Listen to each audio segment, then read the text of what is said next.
नमस्कार. मधुशाच रेसिपीमध्ये तुम्हा सर्वांचे खूप मनापासून स्वागत.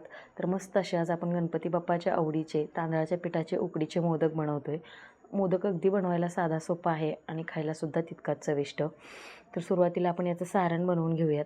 आता सारण ओल्या खोबऱ्याचं बनवलं जातं उकडीच्या मोदकासाठी.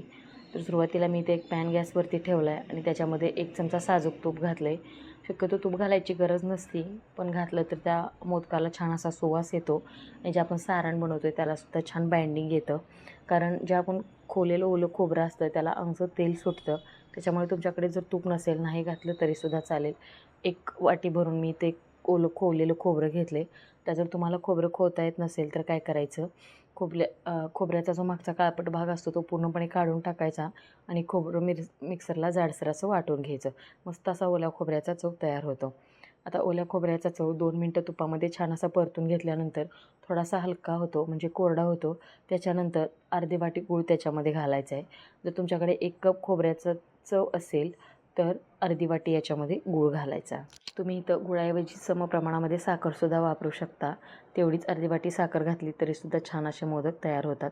तर गुळाचं पाणी पूर्णपणे होऊन पाणी आटेपर्यंत छान असे आपल्याला मिश्रण शिजवून घ्यायचं आहे. गॅस अगदी कमी ठेवायचं आहे. कमी गॅसवरती मिश्रण आपल्याला शिजवून घ्यायचं आहे. आता गुळाचं पाणी होऊन बऱ्यापैकी मिश्रण घट्टसर होत आले. आता याच्यामध्ये घालते मी वेलची पावडर.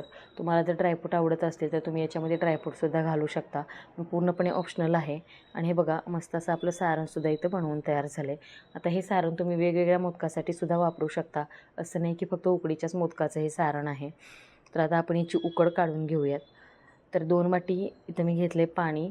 पाणी उकळायला ठेवायचं आहे आणि त्याच्यामध्ये 1 चमचा साजूक तूप घालायचं आहे. चवीपुरतं मीठ घालायचं. समप्रमाणात घ्यायचं. जर तुम्ही 2 वाटी तांदळाचं पीठ घेतलं तर 2 वाटीच पाणी घ्या.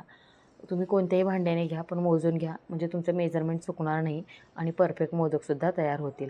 आता पाण्याला उकळी आल्यानंतर थोडं थोडं तांदळाचं पीठ याच्यामध्ये घालायचं आहे आणि चमचा किंवा उलटण्याच्या सहाय्याने छान असं हलवून घ्यायचं आहे. जसं आपण पीठ गरगटणे म्हणतो, वड्याचं वगैरे पीठ गरगटतो, सेम तशा पद्धतीने छान असं मिक्स करून घ्यायचं आहे. आता गॅस एकदम कमी ठेवायचा आहे मिक्स करेपर्यंत. हे बघा छान असं पीठ मिक्स झालं आहे. आता याच्यावरती घट्टसर असं झाकण ठेवायचं आहे. समप्रमाणात पाणी घेतलं की बरोबर आपले जी उकड आहे तर ती तयार होते. आता याच्यावरती झाकण ठेवून 15 मिनिटासाठी हे आहे असं झाकून ठेवायचं आहे. गॅस कमी होता तर गॅस बंद करायचा आहे आणि मग 15 मिनिटासाठी घट्ट झाकून ठेवून द्यायचं. आता 15 मिनिटानंतर तुम्ही बघू शकताय मस्त अशी दणकून वाफ आले आणि आपली उकडसुद्धा तयार झाली. एका मोठ्या परातीमध्ये काढून घ्यायचं आहे आणि मॅशरच्या सहाय्याने याला चांगलं असं मॅश करून घ्यायचं. आता गरम असताना हे पीठ व्यवस्थित चुरलं तर छान असं मऊसूत होतं. थंड झाल्यानंतर याच्या गुठळ्या मोडत नाहीत. त्यामुळे पीठ गरम असताना तुम्ही हे छान असं चुरून घ्या. तुम्ही बघू शकता पिठामधून अजून वाफ निघते. ते पीठ खूप असं गरम आहे. आता हाताच्या सहाय्याने पीठ व्यवस्थित मस्त असं चुरून एकजीव करून घ्या, जेणेकरून अगदी ते मऊसूत तयार झालं पाहिजे. जर तुम्हाला वाटलं की थोडंफार पाणी कमी पडतं आहे तर या ठिकाणी तुम्ही थोडासा गरम पाण्याचा हात घेऊ शकता. आता या ज्या मोदकासाठी मी पिठी वापरली ही अगदी मार्केटमधली रेडीमेड पिठी वापरली. तुम्ही अगदी तांदूळ घरी दळून वापरले तरीसुद्धा चालू शकतात. आता आपलं पीठ मोदकासाठी कसं तयार झालं आहे हे कसं ओळखायचं, एक गोळा हातावरती घ्यायचा, छान असा गोल करायचा.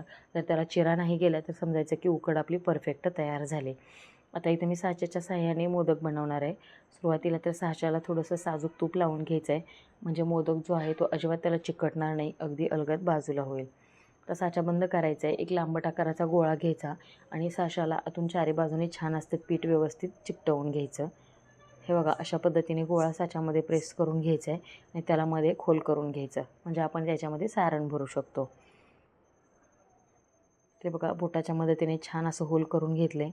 आता याच्यामध्ये गूळ आणि खोबऱ्याचं सारण घालायचं आहे.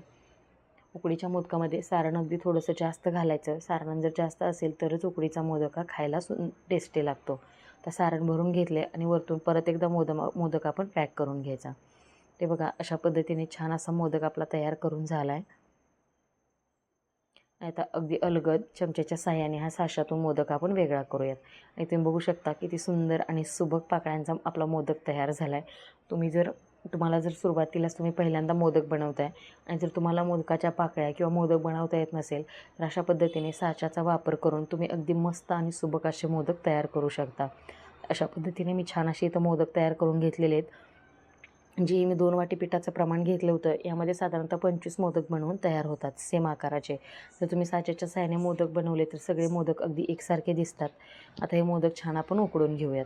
आता एका कढईमध्ये मी पाणी गरम करायला ठेवले, त्याच्यावरती स्टँड ठेवून त्याच्यामध्ये एक चाळणी ठेवली आणि त्याच्यावरती एक ओला करून कॉटनचा रुमाल ठेवला आहे. जर तुम्हाला रुमाल ठेवायचा नसेल तर तुम्ही चाळणीला तेल लावून मोदक त्याच्यामध्ये उकडवू शकता किंवा स्टीमर असेल तर बेस्टच. तर छान असे मोदक मी त्या रुमालावरती ठेवून घेतलेत आणि याच्यावरती मस्त अशा केशर लावून घेते. केशर फक्त गार्निशिंगसाठी असतं. जर तुमच्याकडे नसेल, नाही वापरलं तरीसुद्धा चालेल. पण दिसायला सुंदर दिसतं आणि मोदकसुद्धा चवीला छान लागतो म्हणून इथं वापरते मी. आता सगळीकडे छान असं केशर लावून झालं आहे. एक मोठं पसरट भांडं त्याच्यावरती झाकून ठेवलं आहे आणि मस्त असे 10 ते 15 मिनटं याला वाफवून घेऊयात.